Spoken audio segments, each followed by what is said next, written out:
Did you know ASBN, America's Small Business Network, is now available on your TV? That's right. ASBN is now streaming on Roku, Apple TV, and Fire Stick, and available for download in the App Store. Scan the QR code to download the ASBN app today. Thanks for joining us for another edition of The Small Business Show with Shyann Malone, exclusively on ASBN.com. Hi everyone, I'm Shyann Malone. You're watching another edition of The Small Business Show exclusively right here on ASBN.com and now streaming on Roku, Fire Stick, and Apple TV. Okay, most workplaces have a mix of different generations, right? All collabing together.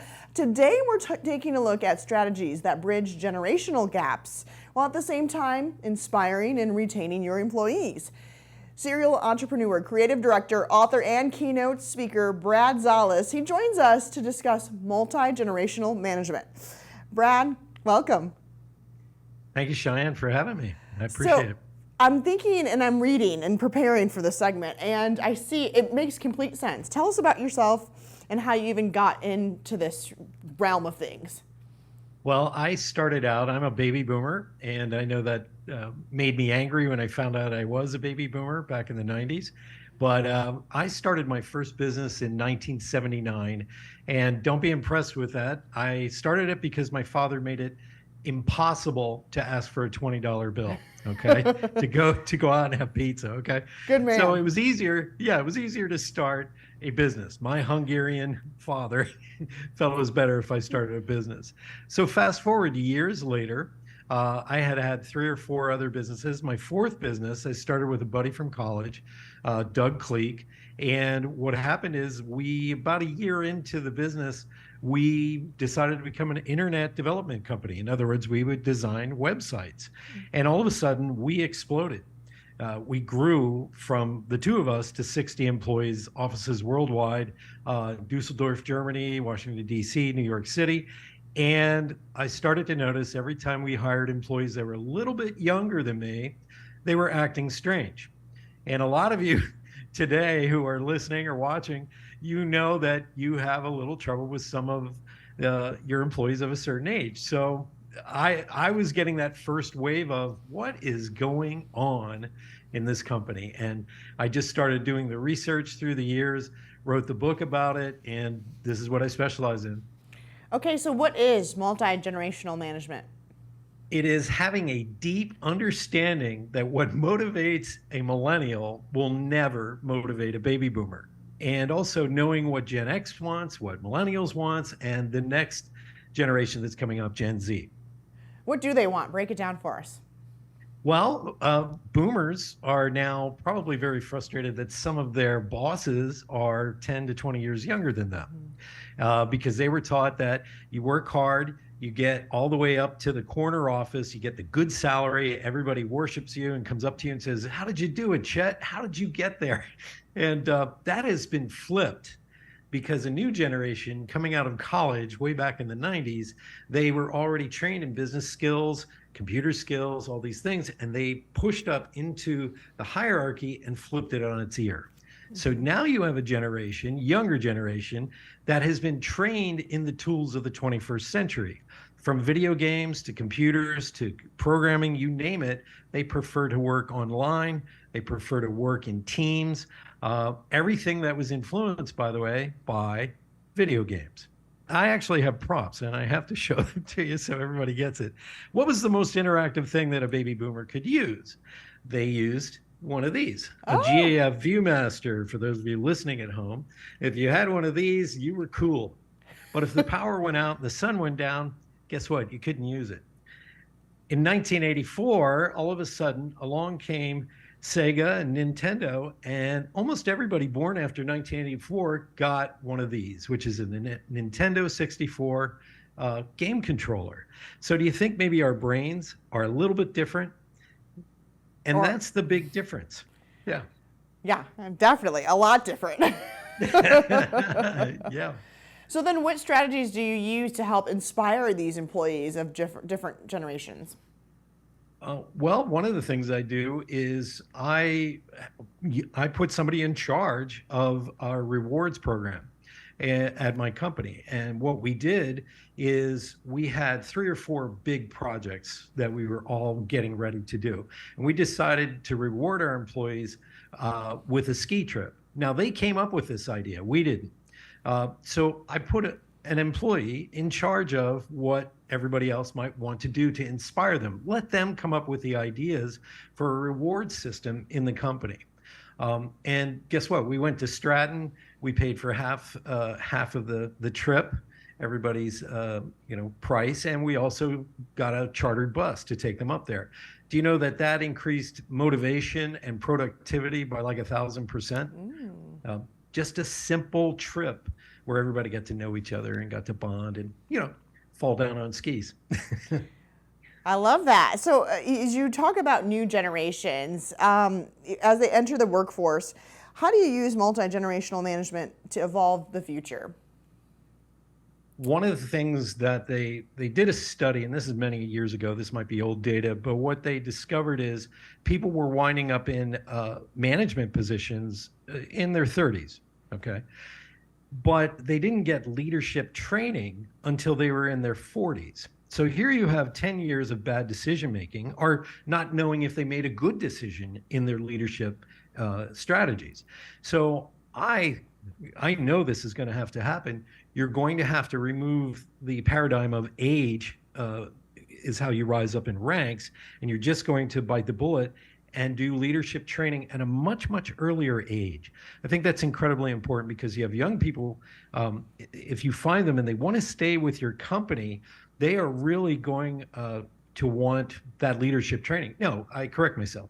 They're going to need leadership training because if they want to stay there, they're going to have to know how to speak to baby boomers as well as their own brethren of the same age. So that takes a particular type of skill set that they may not have learned growing up or going through high school and college.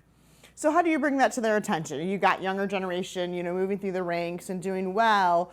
May not have the patience for some of the baby boomers that do things this way. I've always done it that way.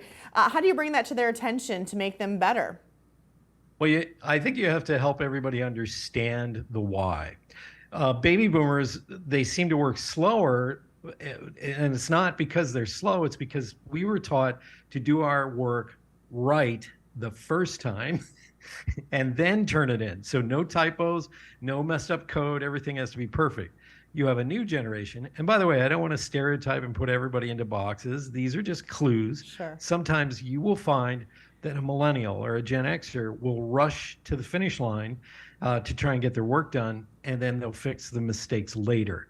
It's kind of the opposite way of working. So it looks like one generation is faster, but they're really not. What's happening is one is taking the care so they don't have to keep doing the same work over and over again. So how do you determine in one's eyes who's right? How do you reconnect the disconnected?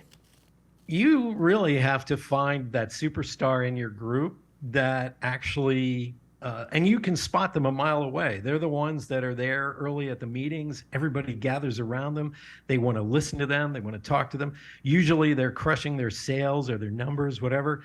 Put those people in charge of training the next generation or the next hires that come in. And one of the things, I'm probably going to answer one of your other questions, but you have to hire better. And hiring better means you take those superstars, those people that are really, really doing well in the organization, and HR must get them involved in the hiring process early. And the reason is guess what we do, Shyann? We hire people that are a lot like us. So it's subconscious. We don't know we do it. So you're going to have somebody who's a winner. He wants to work with another winner, or she wants to work with somebody who's more compassionate.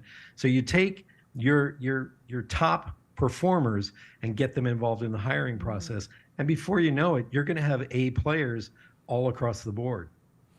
Do you think this type of strategizing and management style should be taught, more often than not? I'm assuming you're going to say yes, but we train and we have professional development and things like that, but this is one of those sectors that you not necessarily pay attention to. You just want good workers and quality work at the end of the day, but this is important as well.